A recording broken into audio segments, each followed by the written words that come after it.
भारत समाचार का चुनावी सफर लगातार जारी है और इस वक्त हम घोसी लोकसभा में मौजूद हैं, मऊ में, जो कि सुबह का वक्त है और यहाँ पर अपना अलग अलग विषयों पर चर्चा करते हैं, इन लोगों से बात करते हैं। सर, चुनाव को लेकर क्या तस्वीरें नज़र आ रही हैं आपको यहाँ पर? चुनाव को लेकर जो देश की तस्वीर है वही यहाँ की भी तस्वीर है। जो देश के मुद्दे हैं वही यहाँ भी मुद्दे हैं। जो विभिन्न चरणों में चुनाव हुए हैं, हर चुनाव के चरण में मुद्दे बदलते गए हैं दोनों तरफ से, चाहे वो राष्ट्रीय जनतांत्रिक गठबंधन हो या चाहे इंडी गठबंधन हो। तो उसका असर जनता पर पड़ रहा है। जो जिस तरह से तुष्टीकरण की राजनीति इस देश में हो रही है, इसको हिंदू समाज देख रहा है। आने वाले दिनों में हिंदू समाज इस तरह के जो माहौल बनाया जा रहा है विपक्ष के तरफ से, उसका जवाब देगा, अपना बटन दबा कर देगा, अपना आक्रोश शांति से जा कर के देगा। यही यहाँ का माहौल है। यही माहौल है। तो आप किस मुद्दे को लेकर वोट करने जा रहे हैं? हम लोग राष्ट्रीय मुद्दों पर वोट करेंगे, हम लोग छोटे मुद्दों पर वोट नहीं करेंगे। जिस तरह से ओबीसी और दलितों का आरक्षण छीन के मुसलमानों को देने की बात हो रही है, इससे हम लोग दुखी हैं। इसको नहीं होने देंगे। इस मुद्दे पर चुनाव करेंगे। आप क्या काम करते हैं? मैं तो एक सामान्य व्यवसायी हूँ, दिन भर वही सेल्समैन का काम करता हूँ। सेल्समैन का काम करते हैं। तो आपको यकीन है कि ये मुसलमानों को दे दिया जाएगा सब कुछ छीन के? ये संभव है, ऐसा कर सकते हैं लोग। जब से देश आज़ाद हुआ है तब से तुष्टीकरण चल रहा है। तब से तुष्टीकरण चल रहा है। कोई एक दिन का ये बात नहीं है, ये प्रयोग है। ये धीरे धीरे प्रयोग किया जा रहा है और ऐसा बोल भी चुके हैं हमारे पूर्व प्रधानमंत्री की देश के संसाधनों पर सबसे पहला अधिकार मुसलमानों का है। तो जब बोल चुका है प्रधानमंत्री जैसे संवैधानिक पोस्ट पर बैठा हुआ आदमी बोल सकता है इस तरह की बात? नहीं, तो संवैधानिक पोस्ट पे तो यहाँ भी बैठा व्यक्ति जो है वो कह रहे हैं कि भैंस ले लेंगे, एक भैंस, आपके पास 2 भैंस है तो एक भैंस दूसरे को दे देंगे। वो कह रहे हैं, लेकिन हम लोग लेने नहीं देंगे। लाठी से चुटिया के उनको खेत देंगे। हमारी भैंस हमारे पास रहेगी, उनके कहने से हो जाएगा। वो कहाँ सत्ता में आ रहे हैं। चाचा, क्या कहेंगे? क्या नाम है आपका? अच्छा, वीरेंद्र सिंह, क्या माहौल लग रहा है आपको? किन मुद्दों को लेकर आप लोग? हम राष्ट्रीय मुद्दे वाले। राष्ट्रीय मुद्दों को लेकर जैसे क्या है राष्ट्रीय मुद्दे आपकी नज़र में? राष्ट्रीय मुद्दे भारत की सुरक्षा, बॉर्डर की सुरक्षा, यही है मुद्दे। यही मुद्दे हैं सारे के सारे, बॉर्डर की सुरक्षा और भारत की सुरक्षा और रोजगार, बेरोजगारी जो ये कह रहे हैं, महंगाई, ये सारे के सारे मुद्दे जो विपक्ष के हैं, ये कहीं आपके पास है? आपकी नज़र में? न महंगाई है न बेरोजगारी है। कोई बैठ कर खाना चाहे तो नहीं हो पाएगा। अच्छा, मेहनत करिए, खाइए। एक एक लोगों से बात कर लेते हैं। क्या नाम है सर? सैयद आसिफ। क्या लग रहा है इस बार क्या मुद्दे रहेंगे आप लोगों के? बहुत से मुद्दे हैं, जैसे कि महंगाई है, बेरोजगारी है, चरम सीमा पे है। इसीलिए हम लोग इंडिया गठबंधन के प्रत्याशी राजू राय के साथ हैं। राजू राय, क्योंकि महंगाई, राजू राय महंगाई कम कर लेंगे, यकीन है? यकीन नहीं है, लेकिन हम लोग को पूरा भरोसा है। इंडिया गठबंधन की सरकार आ रही है।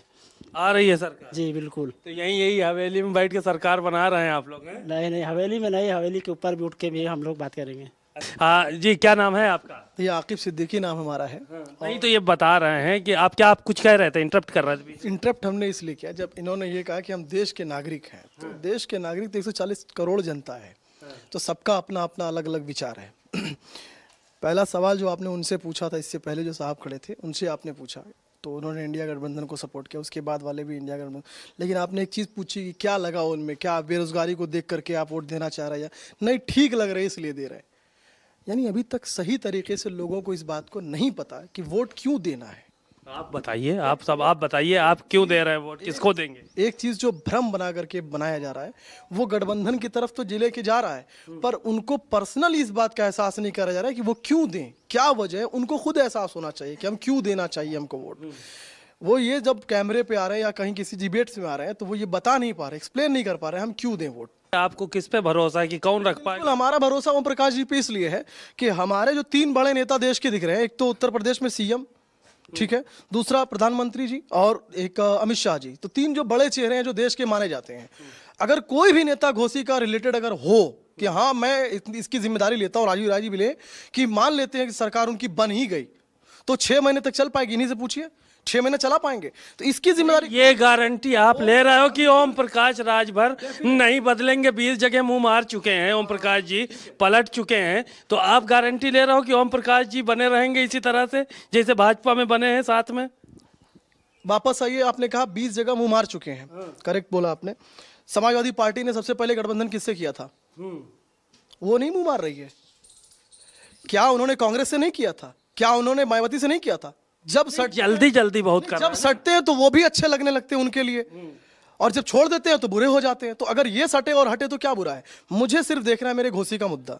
और मेरे नजर में इस वक्त जो सबसे बड़ा नेता है घोसी के अंदर जो चुनाव लड़ रहे हैं, 3 साल ये अगर सरकार में रहे तो मैं इतना जानता हूं कि 3 साल वो पिताजी उनके सरकार में रहेंगे उत्तर प्रदेश की, और वो बजट लाएंगे, और ये अगर सांसद बनते तो ये कुछ ना कुछ तो इस शहर का करेंगे। मुझे करेंगे यानी यकीन है। मुझे इस बात का यकीन है रहेगा। और इनसे पूछना क्या कह रहे हैं आप? राजू राय न संसद न विधायक, हमेशा गरीबों के मसीहा अगर किसी को कहा जाए तो राजू राय नाम है। अभी हमारे यहाँ बहुत बड़ा एक हादसा हुआ था, आप सुने होंगे, राष्ट्रीय स्तर का मुद्दा था, दीवार गिर गई थी। वो सारे परिवारों में, अधिकतर परिवारों में राजू राय जी द्वारा 25-25 हज़ार का चेक दिया गया है। और राजू राय राष्ट्रीय स्तर के नेता हैं, डिबेट पे आपके भी बैठते हैं, संबित पात्रा जैसे लोगों की बोलती बंद कर देते हैं। और यकीन मानिए उसी के लोगों की नक बंद कर दे बोलती। संसद में बैठने वाला नेता, बंद करना चाहते हैं। संसद में नेता कोई बैठने वाला अपनी आवाज, उसी के लोगों की न बोलती बंद कर दे, ये कह रहे हैं। घोषित नहीं, संसद में बैठ करके एक अच्छी आवाज और एक अच्छी आवाज और एक अच्छा विकास कर। चलिए ठीक है, राजीव राय जी को मैं मान गया। और इधर से बात करेंगे। सर क्या लग रहा है, क्या मुद्दे हैं इस बार के, और किन मुद्दों को लेकर वोट करने जा रहे हैं आप लोग? इस बार कोई मुद्दा नहीं हुई फिलहाल। जो 2014 से लहर है, मोदी जी तीसरी बार आ रहे हैं। लहर है, मान के चल रहे हो अभी भी? एकदम है, एकदम कोई ऑप्शन ही नहीं है, कोई ऑप्शन ही नहीं है कि जिसको चुना जाए।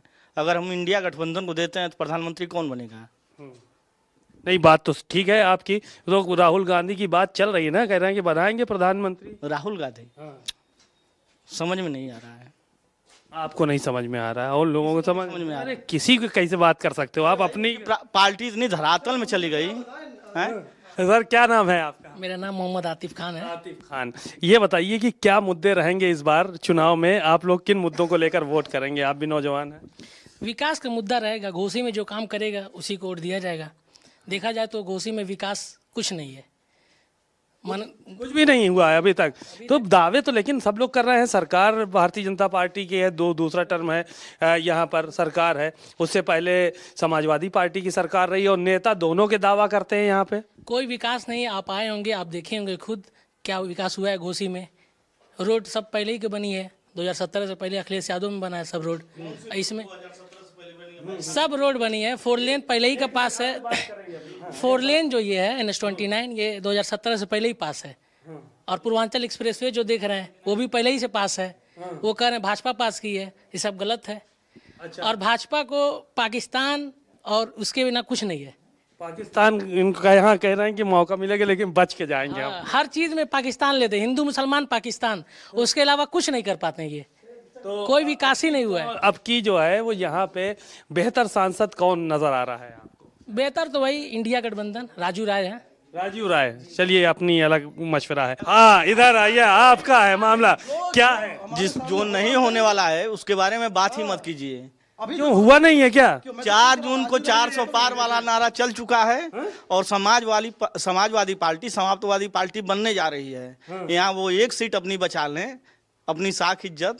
अभी तो वो प्रधानमंत्री जी को कह रहे थे कि 1 सीट के अलावा हमारी सारी सीटें हैं। वो तो अब भी कह रहे हैं। वो 4 जून को पता चल जाएगा। और यहाँ घोसी में कहीं सपा का लहर ही नहीं है, कुछ नहीं है, एकदम बिल्कुल नील। किसी चट्टी चौराहे पे आप चले जाइए, सपा है ये नहीं है। अरे इन्हीं के नेता ने अभी ट्वीट किया था 4 लाख दलित और पता नहीं क्या क्या एकदम वोटर लगा के, 2.5 लाख मुस्लिम, ये वो 21 लाख 10,000 वोटरों में इन्होंने 6 लाख का गिनती करा दिया, बाकी सब वोटर है ये नहीं है। चलिए ठीक है, शुक्रिया बहुत बहुत बहुत आप लोगों का।